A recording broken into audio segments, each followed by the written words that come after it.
नमो नमः। आप सभी का स्वागत है। आज हम कक्षा 10वीं के संस्कृत विषय की पाठ्य पुस्तक शेमुषी द्वितीय भाग में प्रथम पाठ शुचि पर्यावरणम का अध्ययन करेंगे। शुचि पर्यावरण से तात्पर्य है शुद्ध पर्यावरण। यह पाठ आधुनिक कवि श्री हरिदास शर्मा द्वारा विरचित लसल लतिका नामक काव्य संग्रह से लिया गया है। प्रस्तुत पाठ में कवि ने महानगर में बढ़ते यांत्रिक कारखानों, वाहनों द्वारा प्रदूषणों के प्रति अपनी चिंता व्यक्त की है। आइए इसके प्रथम पद्यांश का अध्ययन करते हैं। पहले प्रथम पद्यांश का वाचन कर लेते हैं। दुर्वह मत्र जीवितम जातम प्रकृतिरेव शरणम शुचि पर्यावरणम महानगर मध्ये चलदनिशं कालायश्चक्रं मनः शोषयत् तनुः पेशयद् भ्रमति सदा वक्रम दुर्दान्तैर्दशनैरमुना स्यान् नैव जनग्रसनं शुचि पर्यावरणम। प्रस्तुत पद्यांश का अन्वय एक बार समझ लेते हैं, क्योंकि जो अन्वय है वह शब्दों का तार्किक क्रम है और इसके आधार पर पद्यांश का हम भावार्थ निकाल पाएंगे। अत्र जीवितम दुर्वहम जातम अस्ति। अत्र अर्थात महानगर में, जीवितम जीवन, दुर्वहम अर्थात दुष्करम कठिन, जातम मतलब हो गया, अस्ति है। महानगर में जीवन कठिन हो गया है।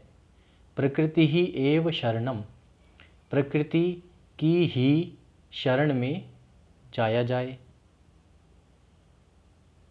इसलिए पर्यावरणम शुचि भवेत्, पर्यावरण शुचि अर्थात शुद्ध हो।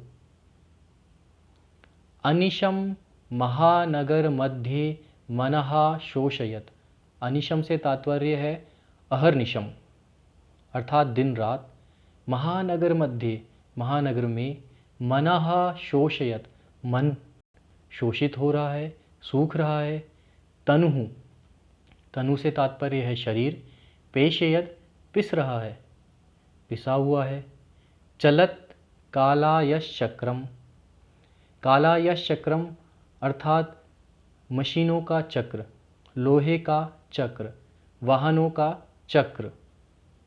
चलता हुआ किस प्रकार से चल रहा है?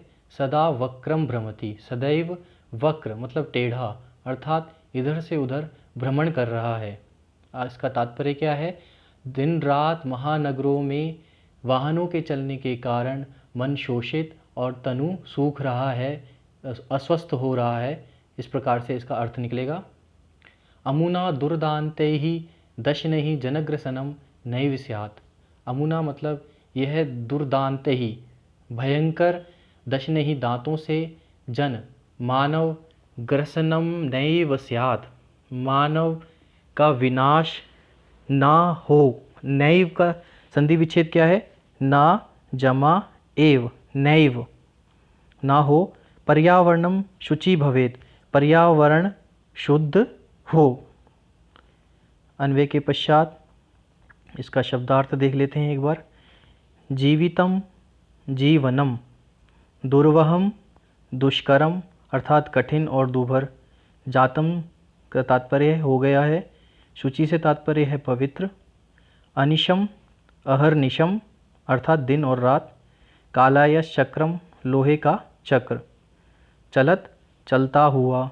शोषयत सूखता हुआ। पेशयत पीसता हुआ। तनुः शरीर। वक्रम से तात्पर्य है टेढ़ा। अमुना इससे। दुर्दांते ही भयंकर से। दशनहि दांत से। जनग्रसनम लोगों का विनाश। आइए एक बार इसका भावार्थ समझ लेते हैं। यहाँ जीवन जीना कठिन हो गया है, प्रकृति ही शरण है, पर्यावरण पवित्र हो, महानगरों में दिन रात लोहे का चक्र अर्थात वाहन गाड़ी चलता हुआ मन को सूखता हुआ शरीर को पीसता हुआ सा है। यह अपने भयंकर दांतों से लोगों को ग्रास ना बनाए, इसलिए पर्यावरण पवित्र हो। अब आपने इस श्लोक का भावार्थ समझ लिया है, उसके शब्दार्थ समझ लिए हैं, उसका अन्वय समझ लिया है। तो इसके आधार पर गृह कार्य के लिए आपको कुछ प्रश्न दिए जा रहे हैं, जिनका उत्तर आप देकर अपना अवलोकन कर सकते हैं। प्रथम प्रश्न है अत्र किम दुर्वहम जातम। प्रश्न द्वितीय कदा महानगरे कालायस चक्रम चलति। प्रश्न तृतीय पवित्रम इत्यस्य समानार्थक पदम श्लोकात् चित्वा लिखत। प्रश्न चतुर्थ सुकरम इति पदस्य विलोम पदम श्लोकात् चित्वा लिखत। आइए इसी के साथ में इसका दूसरा पद्यांश भी पढ़ लेते हैं।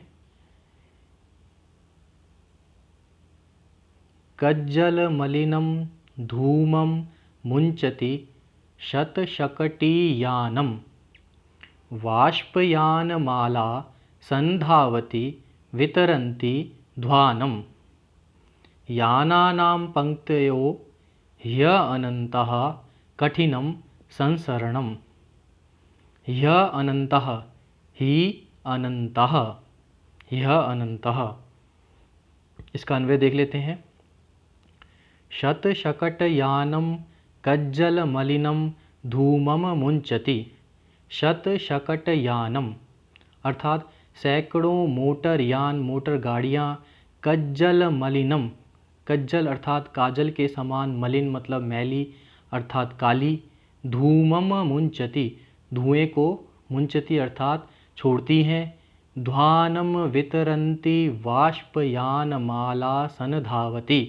ध्वानम वितरन्ति ध्वानम से तात्पर्य है कोलाहल को, वितरन्ति छोड़ती हुई, वाष्पयानमाला वाष्पयानमाला से तात्पर्य है रेलगाड़ी की पंक्तियाँ, संधावती अर्थात चलती हैं। ही इसलिए क्योंकि याना नाम पंक्तियाः अनंता, ही क्योंकि याना नाम वाहनों की पंक्तियाँ अनंतः अनंत हैं, संसरणम कठिनम अस्ति संसरणम अर्थात चलना कठिन हो गया है, कठिन है, दुष्कर है। पर्यावरणम शुचि भवेत् पर्यावरण शुद्ध हो। आइए इसका पदार्थ को देख लेते हैं, पदों के अर्थ को देख लेते हैं। शतशकटी यानम अर्थात सैकड़ों मोटर गाड़ियाँ, कज्जल मलिनम काजल सा काला, मुंचति छोड़ता है, ध्वानम शोर शराबे को, वाष्पयानमाला रेलगाड़ी की पंक्ति। आइए इसके व्याख्या को समझ लेते हैं, भावार्थ को समझ लेते हैं। सैकड़ों मोटर गाड़ियाँ काला धुआं छोड़ती हैं, कोलाहल करती हुई रेलगाड़ियों की पंक्तियाँ दौड़ सी रही हैं, क्योंकि यानों अर्थात गाड़ियों की पंक्तियाँ अनंत हैं, चलना कठिन हो रहा है, इसलिए पर्यावरण पवित्र हो। अब इसके अर्थ को समझ लीजिए, किस प्रकार से इसको तात्पर्य बताया जा रहा है। भीड़ भरी सड़कों पर जहाँ गाड़ियों की कतारें प्रदूषित हवा छोड़ती हुई वायु प्रदूषण को बढ़ा रही हैं, वहीं रेलगाड़ियाँ भी चीखती चिंगाड़ती हुई ध्वनि प्रदूषण में कारण बन रही हैं। सामान्य जीवों का सड़क पर चलना दूभर हो गया है। यह स्थिति भयावह है, अतः पर्यावरण पवित्र हो। इन दोनों श्लोकों का वाचन, अन्वय, शब्दार्थ, भावार्थ करने के पश्चात दूसरे श्लोक का भी एक बार गृह कार्य देख लीजिए, जो आपको स्वयं करना है।